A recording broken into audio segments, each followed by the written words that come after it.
Welcome to Your Source TV. I'm Tamara Stuchlak from the nation's capital.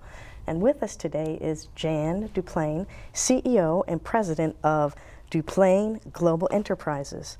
We're so pleased to have you here because you're a public relations and international special events dynamo with 40 years of cultural legacy in the DC diplomatic community and as an advocate for women.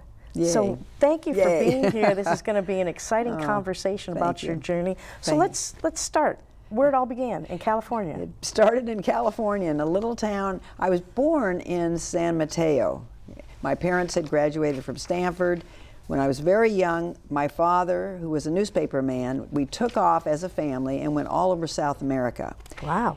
And so that really set the stage for me internationally, at the age of 3, to be going around the world with your family for a year. And came back and ended up in this little town called La Cañada Flint Ridge, which is near Hollywood. And that's where I grew up, and my father had the newspaper there, the La Cañada Valley Sun, and I created my own newspaper called the Happy Sun. And again, there's little points along the way where you think, little snapshots. International media, communications. Exactly. That sort of set the tone. Wow. But always I felt Hollywood was calling me, Tamara. I will tell you, I kept thinking. As an actor? As an actress, that somehow, they would find me on a local, in the As a literary agent? Well, that came next, yeah.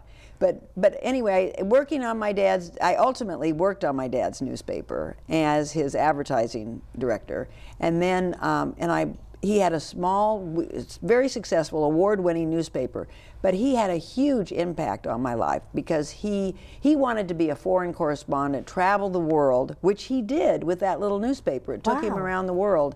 And he was one of the few independent newspapers that ultimately, when he wanted to retire, it was picked up by the LA Times. So public relations is storytelling at its very best for your client. Yes, you are correct. That began it all. So, and then I went on to Hollywood. I did go to Hollywood and worked for a literary agency where they represented actors and actresses and authors. And at that time, in the book world, you would have a screenplay that you would make from a book.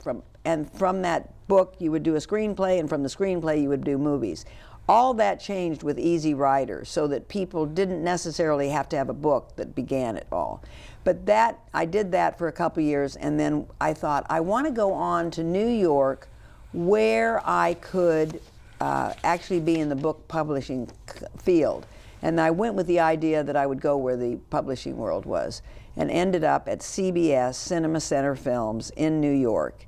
And for the next couple of years, I worked there and that really began my work as a publicist, working for CBS. And then you transitioned to DC and had some very exciting initial jobs before your current before company. I landed my own. Yes. Which is what we do, yeah. For those of us who really do best having their own company, because we don't necessarily do well in a corporate structure.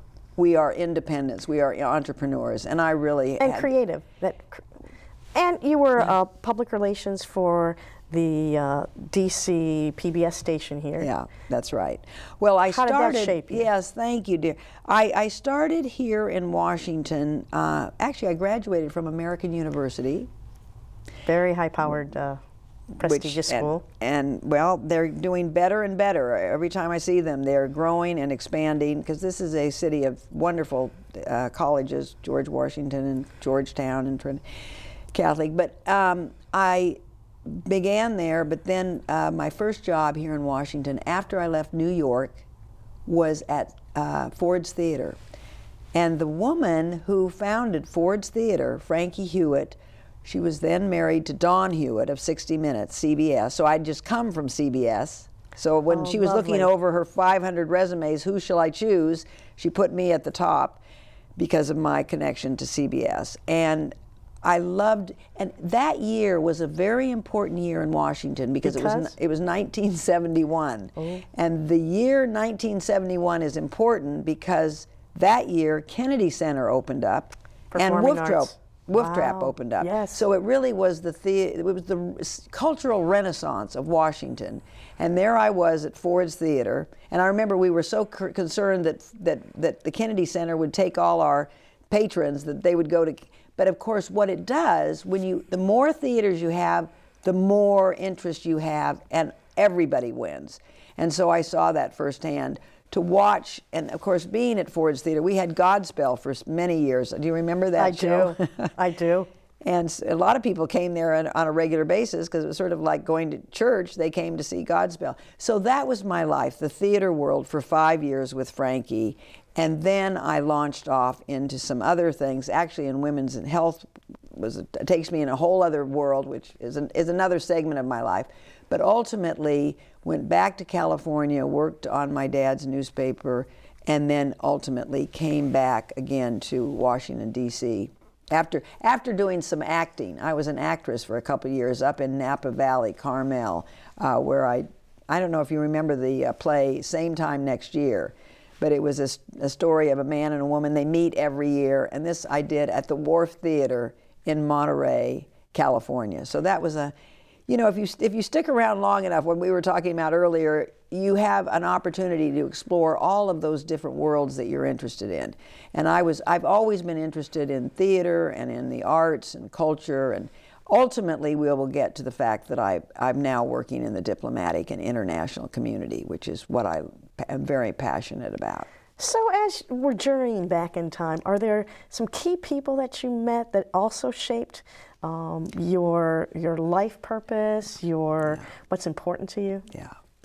I would say my grandmother had a big influence on me. She was a very tall, large woman who I think had suffered a lot as a young girl, being very tall and being very grand and very large. But you don't want to do that when you're a young girl. You want to be little tiny, and she wasn't. But it shaped her character, and she had a lot of compassion for me because I grew up, I had a beautiful mother.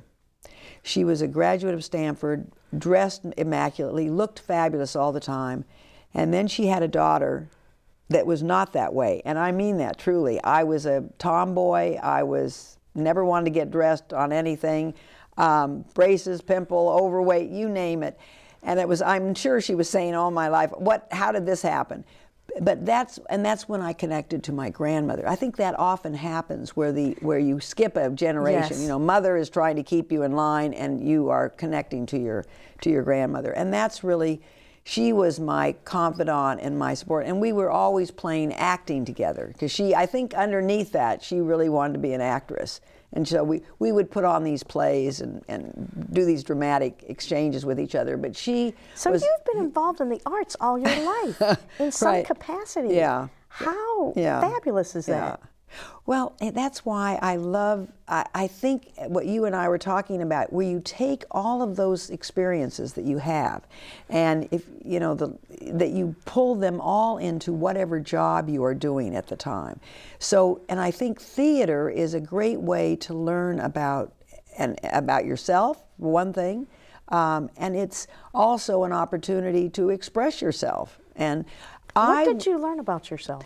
Well, early on, that you might not have. What I learned was when I did the plays out in California, that I have great respect for actors and actresses. They have, but I could not be a full-time actress. I figured. Because I don't want to do the same show every night over and over again. And I did it, and I have to have a new experience every day. And for a true actor, they love reshaping, redoing that part that they explore that part deeply. Maybe because of my learning disabilities, I don't know. I don't have that focus to try to get that deep into one character. So for me, I loved being a public relations person for other people. I loved advancing that's really what I've learned about myself. It is better for me to promote other people. It's not, when your head is above the clouds, when your head is above the crowds, you're an irresistible target. You have to have a very tough skin, as you know, whether it's our politicians or our actors. Anybody who is in the limelight is under a lot of stress in terms of being, and you have to be thick-skinned and be able to take, you know, what comes. So as we're coming to a close in this first segment, yeah. some life challenges during these formative years before we go into learning more about your current company. Life challenges, oh my goodness, where do they begin? Good grief. Men, for one. No, I think for me, like many, it was to learning lessons. Well, I think had to do with getting a sense of who you are and being a businesswoman in a men's world, and feeling confident that you could do it, that you could be out there in that world, and because it's. Yeah, I did not think I could run my own operation because I just didn't see myself as a business person. You have to have business plans, you have to have all these things, and I did not go through the processes that many do when they start their own business. It was after I left, I went to WETA, public television, for 15 years. And I loved working. The third largest PBS station. Third largest in the PBS station that produces shows on PBS. And my first, the founder of WETA, Elizabeth P. Campbell, God bless her, she was there until she was 100, and she was my mentor, and she was the spiritual guide for public television. And our beloved Ward Chamberlain, who just recently passed away, who was one of the most important people in my life. But I was able to work with Ken Burns, Bill Moyers, Charlie Rose, all these extraordinary people that had such an impact on my life. It was like being in school for me, working at public television. I loved it, and I was there every day. It was new every day. It was a new assignment every day, and working with the media here in Washington, which was my background. And so WETA was very, very significant in shaping me and opening the doors of Washington for me. And then I decided the time came for a combination of things that all happened at the same time, that I would try my own. My father passed away, that I would try my own opportunity to start my own business. So we're going to take a short break and come back and hear more about Jan DuPlain.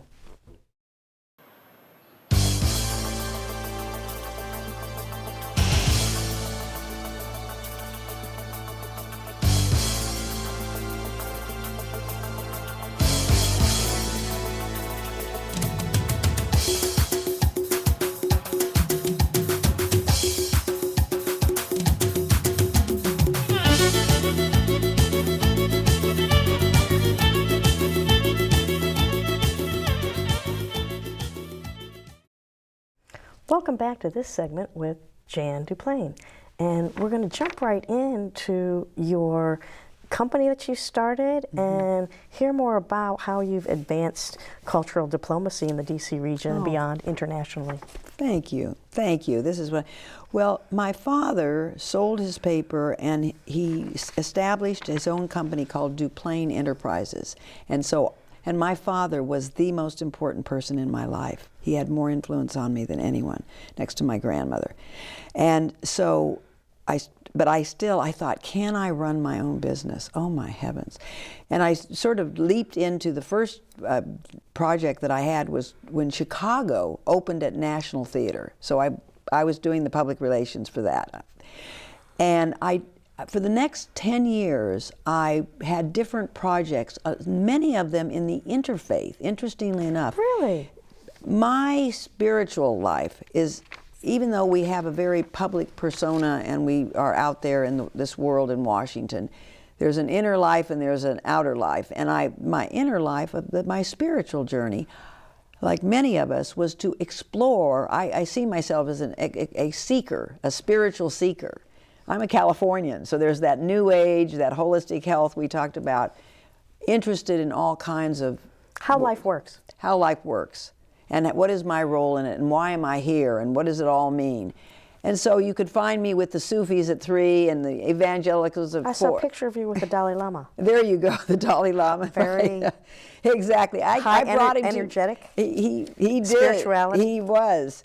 And I brought him to the National Press Club, where I was one of the first women to be part of the National Press Club. In 1971, they opened the doors for women to come through. And actually, I was working at Ford's Theater at the time, and started my, and that was, as I think I mentioned, Frankie Hewitt, who was a big influence on my life with Ford's Theater and all the shows that we had there with Godspell and Bob and Ray. How exciting to be around the arts. Yes, I love creativity that. Yes. And music and people dancing. that are exactly. And then you carried that into ultimately your PR work you and pull consulting. it into and then the interfaith world, which was there's an organization in Washington called the Interfaith Conference of Metropolitan Washington, and they work with all the different groups, in which I loved the idea of bringing all kinds of groups together. That has always been of interest to me, to see people. When we break bread with each other, it makes a big difference. It does. Getting to know the only difference, really. And from that, so it ultimately led me into an organization called Cultural Tourism DC. Oh. And Cultural Tourism DC does wonderful things in Washington. And that year that I met them, they wanted to explore embassies, because their mandate was to do events in Washington, D.C. that showcased what was special and unique about Washington. And not just the monuments and the malls, but the fact that we have these wonderful opportunities all over the city, in our neighborhood. Embassies, and culturally how they attract. Yeah.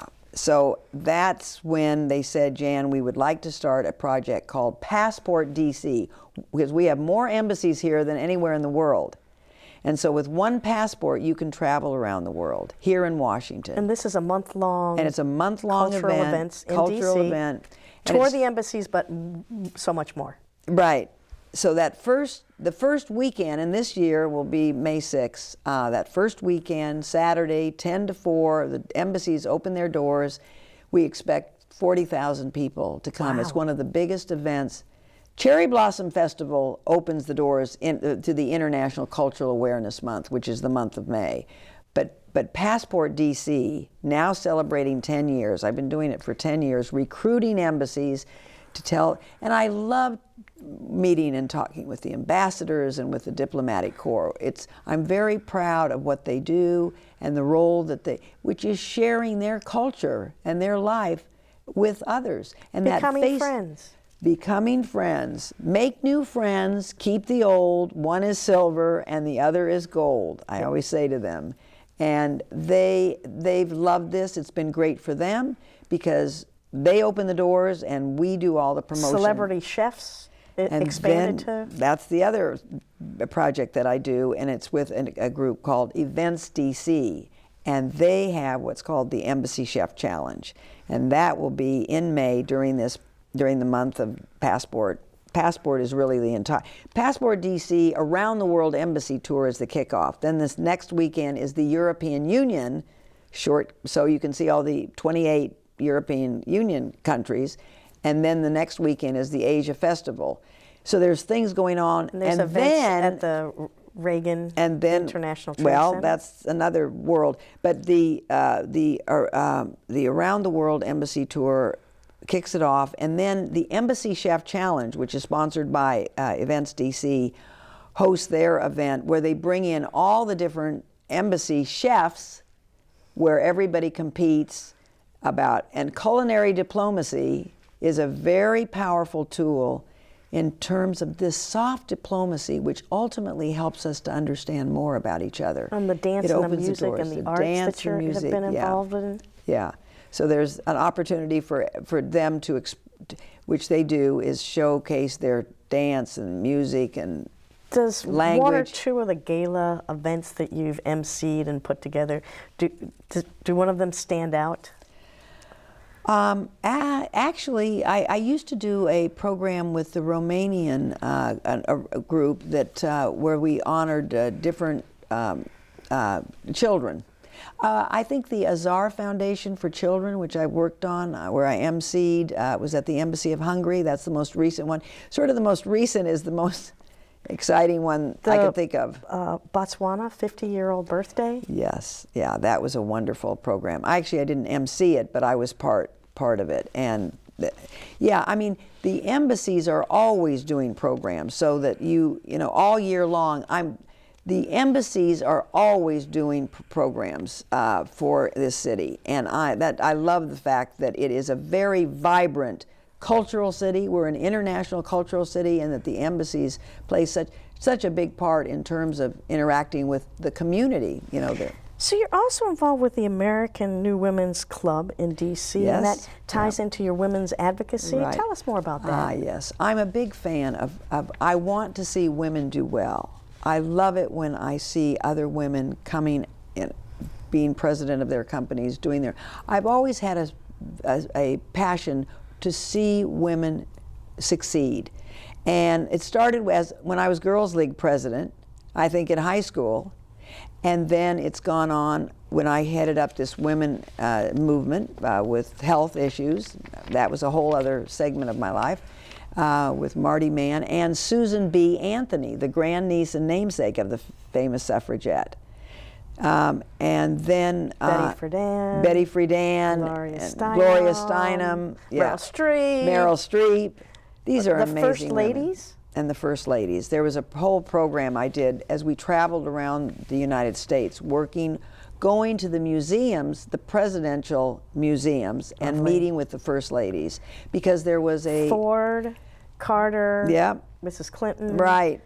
You did your homework. That's right. And you know, really, what an amazing opportunity to meet all of these extraordinary people. I really do feel blessed. And Washington, D.C. has done it for me. California was great with my film and the upbringing I had there, and New York was exciting with my life, you know, working with CBS. But Washington, D.C. has brought it all together with the international diplomatic worlds, the fact that culturally we're the second highest ticket sales in the United States after New York, and today we have the Helen Hayes Awards and 80 plus theaters. It is so the Smithsonian and all these the Kennedy Center, Wolf Trap, woman heading up the Kennedy Center, again, National Portrait Gallery, all of these wonderful, wonderful cultural life that we have in Washington, and the political. Don't forget our politics are here. We're right on top of it. And so tell us a little bit, as we're coming to a close, about your work with promoting for your clients' trade, and a little bit about your secret sauce to how you help your clients. Thank you. Well, and one of the organizations that I work with is the Ronald Reagan Building International Trade Center, and I'm their embassy liaison, and I'm very, very blessed to be working with them as well.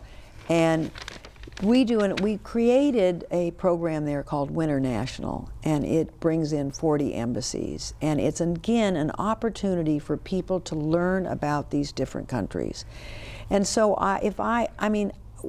cultural literacy. I think if people love people and want to see people come together, and that's really been what my life has been about, is networking and bringing people together.